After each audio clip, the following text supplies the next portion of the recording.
Dobrý deň. V rámci projektu s názvom Zlepšovanie stavu mokráde NPR Klatovské rameno na území SQF 0075, ktorý je podporovaný Norským kráľovstvom prostredníctvom norských grantov, vytvárali naše občianske združenie 3 videá. V prvej časti bude reč o celkovej problematike Klatovského ramena a východiskovej situácie. V druhej časti si povieme o úlohe jednotlivých partnerov v projekte a o tom, čo zistili počas 3 rokov trvania projektu. V tretej a poslednej časti bude reč o výsledkoch projektu a možnom pokračovaní ochrany a zachovania Klatovského ramena v budúcnosti. V projekte sú 4 partnery. Prijímateľom a vedúcim partnerom je Slovenská poľnohospodárska univerzita, Fakulta krajinného inžinierstva a ďalšími sú Slovenský vodohospodársky podnik, štátny podnik, Slovenská technická univerzita v Bratislave, Stavebná fakulta a miestne občianske združenie Zelené dedičstvo Zelený. Projekt vytvoril priestor pre aktívnu spoluprácu akademického sektora, správ vodných tokov a lokálnych obyvateľov.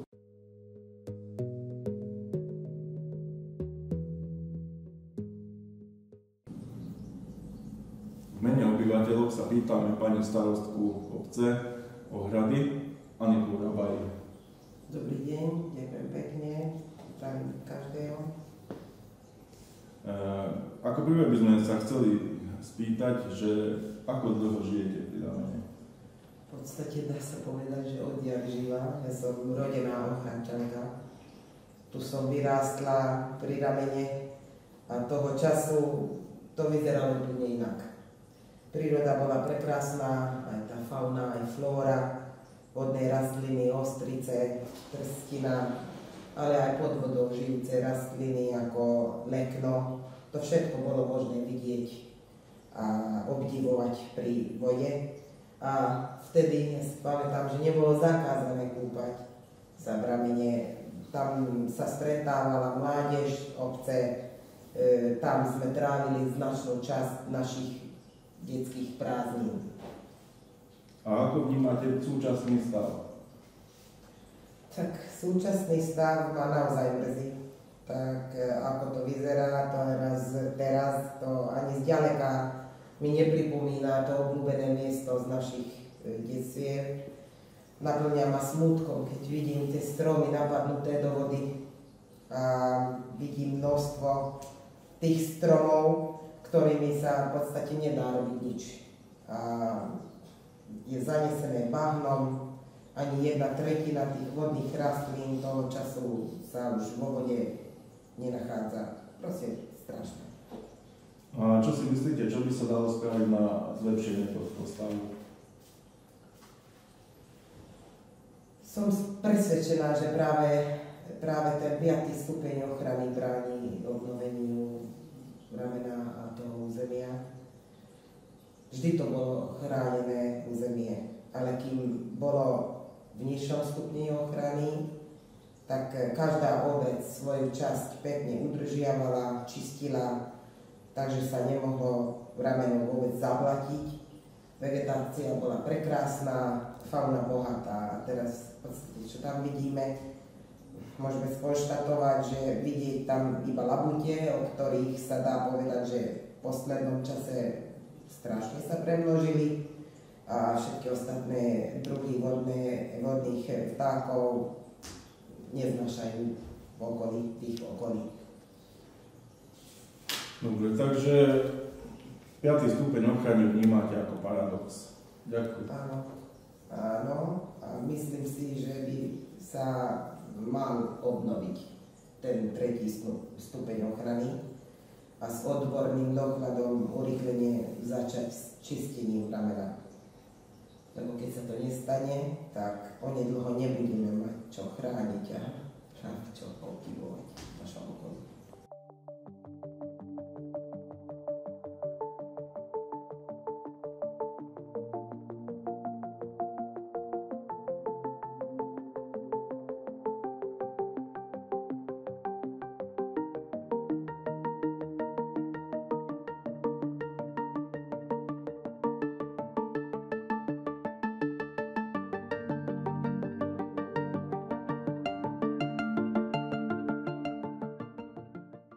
Tentokrát sme navštívili pani starostku Máriu Čibovú, obce Dunajský Klátov. Dobrý deň. Dobrý deň, prajem. Vy žijete pri Klátovskom ramene už odjak živa však. Áno, ja narodila som sa v Dunajskom Klátove, žijem tu od narodenia a som presvedčená, že Dunajský Klátov je najkrajšie miesto na svete. A ako vnímate stav ramena Klátovského? Podľa mňa sme v poslednej hodine a ak nezačneme vážne myslieť na ochranu a záchranu Klátovského ramena, tak čo skoro uvidíme, že už je to neskoro. A čo si myslíte, čo by sme mohli spraviť na jej záchranu? Tak ja som presvedčená, že trošku by sme mali vypočuť aj tu žijúcich ľudí, ich skúsenosť a dohromady by sme dali dať skúsenosť tu žijúcich ľudí a odbornosť ochranárov prírody. Ďakujem veľmi pekne. A ja ďakujem.